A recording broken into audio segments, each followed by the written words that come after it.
Saudara, martir itu adalah orang-orang yang mencucurkan darahnya bagi Injil, bagi Kristus. Dan sekarang yang sedang berlangsung adalah Muhammad Aceh. Apa yang terjadi atas dirinya? Tuhan Yesus membutuhkan dia untuk menyampaikan kebenaran-kebenaran yang walaupun menyakitkan hati harus disampaikan. Dan satu catatan bagus, saudara, Muhammad Aceh ini adalah datang dari pelayanan kita. Dia pernah hadir dalam ceramah-ceramah yang saya sampaikan di Banjar, di Lembang, dan dia dilayani pribadi juga berbicara oleh saudara John Arjuna. Itu sekian tahun yang lalu. Maka dia memiliki dorongan yang kuat untuk menelanjangi kelancuran-kelancuran dari kitab yang lain. Dan dia sekarang mengalaminya cucuran darah. Sesudah itu saya akan cukup.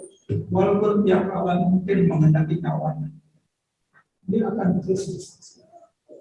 Saudara-saudara, Om Injil yang saya kasih, apakah saudara sudah berasa ada panggilan dari pengalaman pribadi saudara, pengalaman barangkali dilayani, didampingi oleh malaikat Tuhan, diamankan secara ajaib. Maka itu menjadi pertanda Tuhan Yesus menunjuk saudara sebagai bibit unggul untuk pada waktunya ikut mengikat perjanjian darah bersama Yesus Kristus.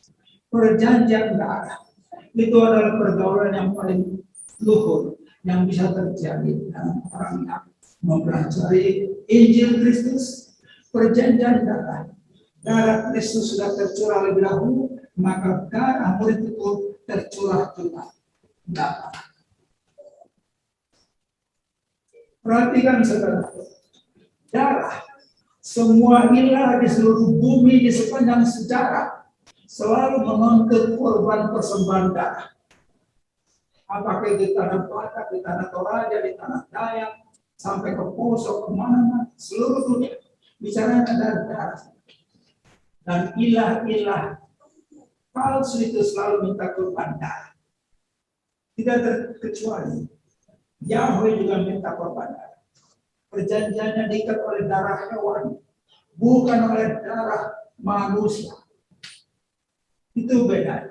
Itu luhurnya perjanjian yang ditegakkan oleh Yesus Kristus. Dia cucurkan darahnya, Anda juga akan cucurkan darah. Berapa banyak darah yang terkucur, itu Tuhan yang tentukan. Karena dia mengendalikan segala sesuatu. Perjanjian inilah yang perjanjian yang paling dahsyat yang dikenal oleh manusia. Perjanjian darah dikenal oleh mafia di Italia, oleh Yakuza di Jepang, oleh Triad di Cina dan Hong Kong, oleh gereja setan. Semuanya itu meniru Injil Kristus. Yesus menegakkan perjanjian darah, mereka juga tegakkan demi meraih kesetiaan dari pengikutnya. Jadi bukan satu terhadap satu, tetapi satu orang ketua terhadap setiap orang anak buah pengikut-pengikutnya. Yang pertama adalah Yesus sendiri. Di Golgota, dia sudah celahkan darahnya. Sudah usai bagian. Sudah selesai seruannya di Golgota. Yohanes 15:13, tidak ada kasih yang lebih besar daripada kasih seorang yang memberikan nyawanya untuk sahabat-sahabatnya. Kasih yang terbesar yang di Golgota, darah. Maka kalau saudara mengasihi Yesus, taati segala perintahnya, dan kalau waktunya yang minta engkau persembahkan darah atau nyawa, taati juga. Dan itu pernyataan kasihmu yang paling besar kepada Tuhan Yesus. Yang kedua adalah kaum Injili kalau dia dipilih oleh ada pribadi tertentu. Itulah yang dinantikan oleh Yesus untuk menegakkannya bersama dengan Tuhan Yesus. Dan ini tidak dipaksa oleh Tuhan Yesus. Karena Tuhan Yesus tidak pernah memaksa manusia. Karena dia tidak pernah bertindak adil sebagai diktator. Tuhan Yesus mengasihi kita, Tuhan Yesus mengajak kita bekerja sama, mengajak kita juga mencucurkan darah demi Injilnya, demi kerajaannya. Yesus sudah penuhi kewajiban dari pihaknya. Bagaimana dengan pihak Anda dan saya? Apakah saudara mengasihi Yesus? Ini selalu pertanyaan terhadap murid-murid Yesus. Pada Petrus bahkan 3 kali Yesus tanya, apakah engkau mengasihi aku? Apakah engkau mengasihi aku? Kalau engkau mengasihi Tuhan Yesus, pada waktunya engkau diajak mengadakan perjanjian damai. Lakukan. Adakah keperluan Anda untuk memasuki perjanjian damai? Itu adalah urusan pribadi. Urusan antara pribadi saudara dengan kerajaan Yesus. Pada waktu dia mengundang Anda, jangan tunda-tunda. Ikutilah. Dan orang lain tidak usah tahu. Saya akan segera mengakhiri pemaparan ini. Dan silakan rekan-rekan yang mau bertanya, coba minta kesempatannya kepada saudara Anton yang bertindak sebagai co-host di sini. Dan pemaparan ini beserta topik-topik Injil lainnya akan dan sudah diupload ke YouTube pada channel Kingdom Stream. Tapi kami streamingnya nggak pakai cara. Have a blessed day. Kita nantikan pertanyaan dari seberang sana.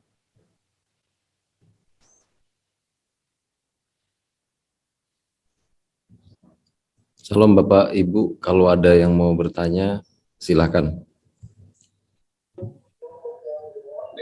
Terima kasih Bapak, saya boleh bertanya Pak. Ya, kalau boleh saya mau bertanya Pak. Boleh silakan Pak. Ya.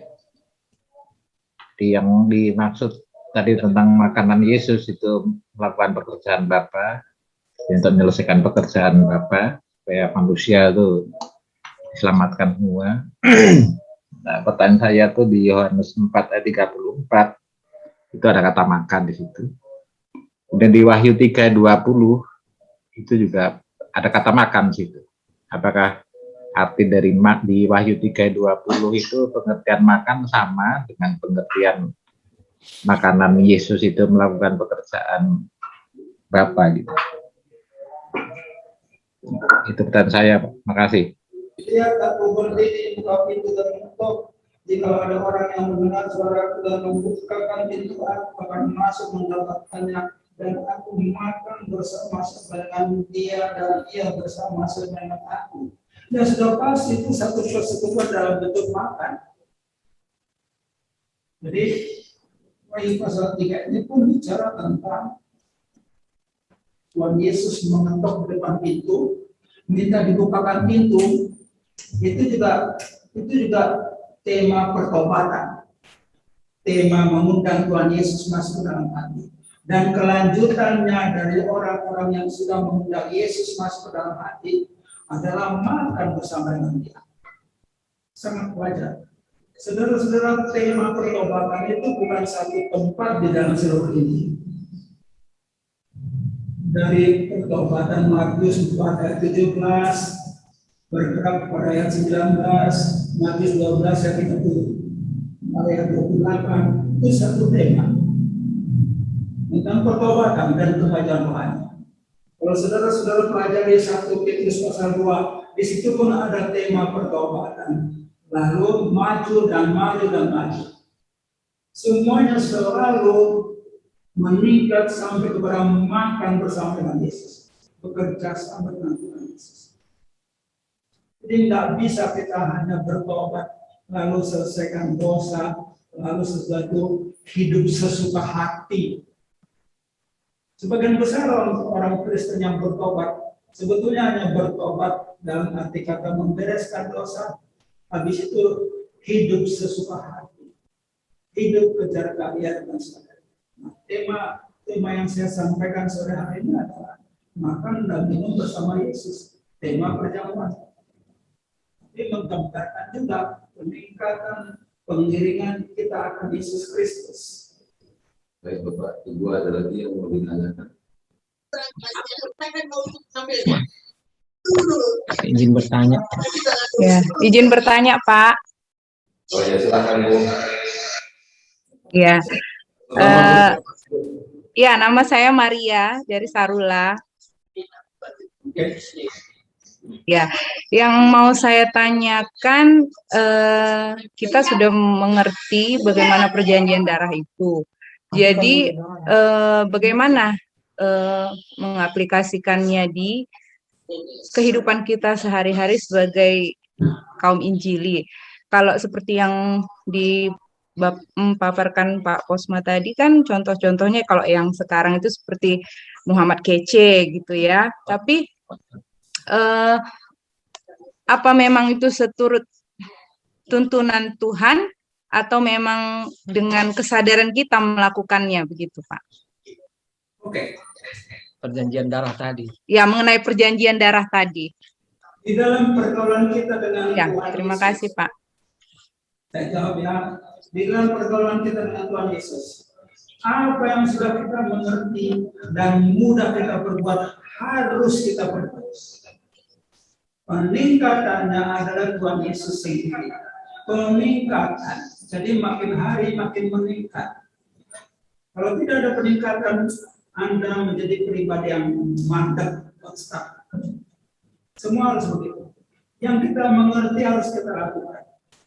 Dari apa yang kita lakukan, maka muncul pengertian-pengertian baru.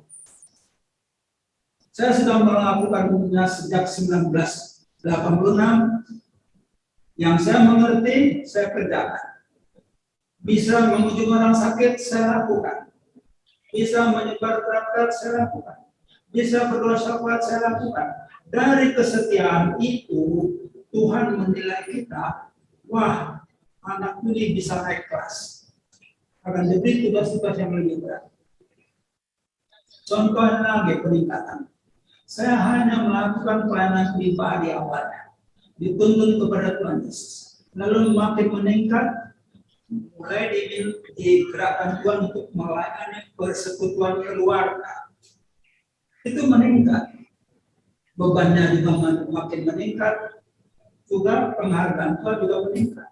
Habis satu persekutuan keluarga, mungkin saudara digerakkan untuk mengelola satu persekutuan doa yang Anda menjadi ketua.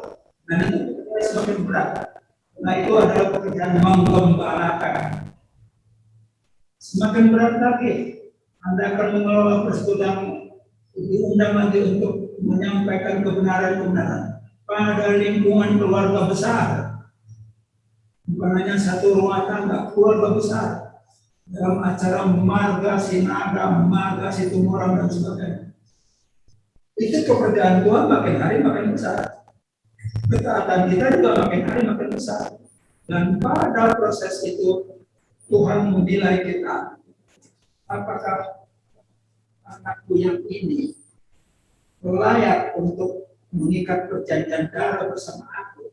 Dan itu inisiatifnya harus dari Tuhan.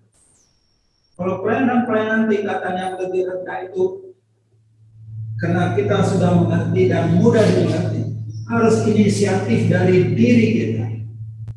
Tapi kalau sudah sampai kepada pengorbanan itu datang dari Tuhan. Seperti yang saya utarakan tadi, pengalamannya saudara Anton Pagengan, yang rasanya saudara Maria juga dengar kesaksiannya di Gospel Camp. Dari Tuhan itu pertanyaan. Apakah kau masih mau melayani aku? Atau sudah cukup sekian? Kalau dia jawab sudah cukup sekian, dia akan dipanggil pulang ke surga. Seperti halnya Yohanes Pembaptis selesai.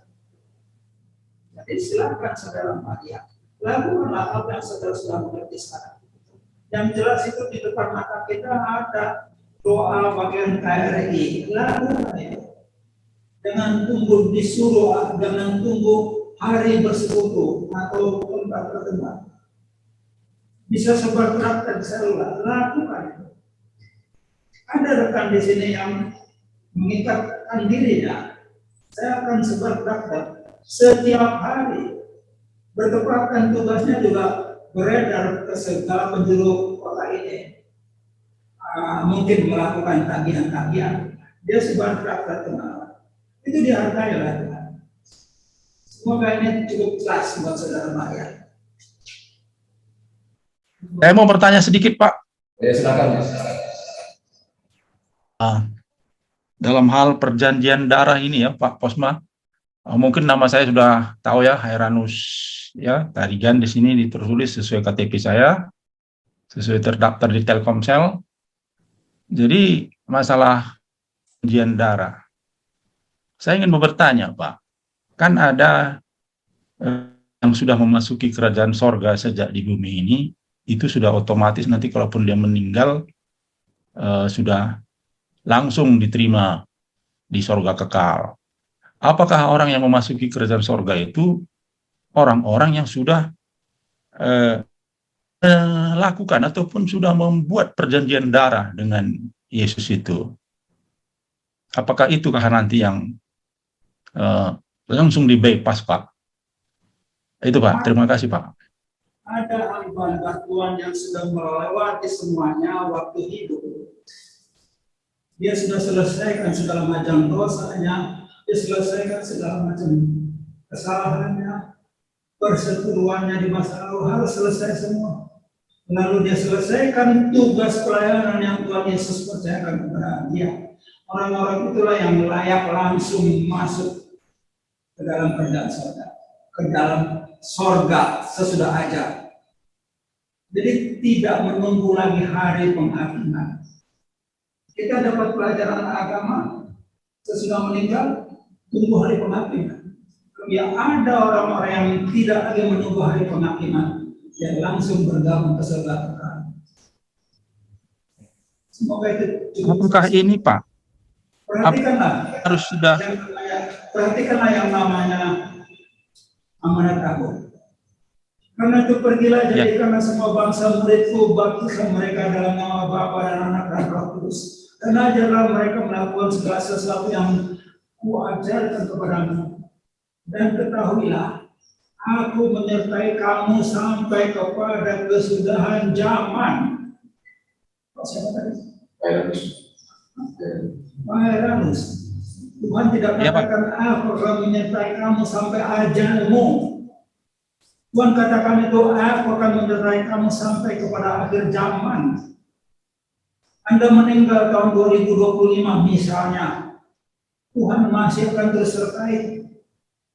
Jadi orang-orang yang begitulah yang tidak lagi melihat hari penghakiman sebagai hal yang sangat menakutkan. Lakukanlah dengan target itu, bukan sekedar target. Oke deh, yang penting saya masuk surga dengan nilai 5,6 juga cukup lah. Ini Pak Hairanus itu saya 5,6 juga lulus kan. Kalau Anda harus mencari hanya puas dengan nilai 5,6, silakan menunggu hari penghakiman dengan gemetaran dan ketakutan. Saya tidak mau menunggu yang begitu. Saya lakukan semampu saya dan saya sudah mengerti itu, maka saya mau pastikan diri bahwa hari saya kematian saya sudah masuk surga.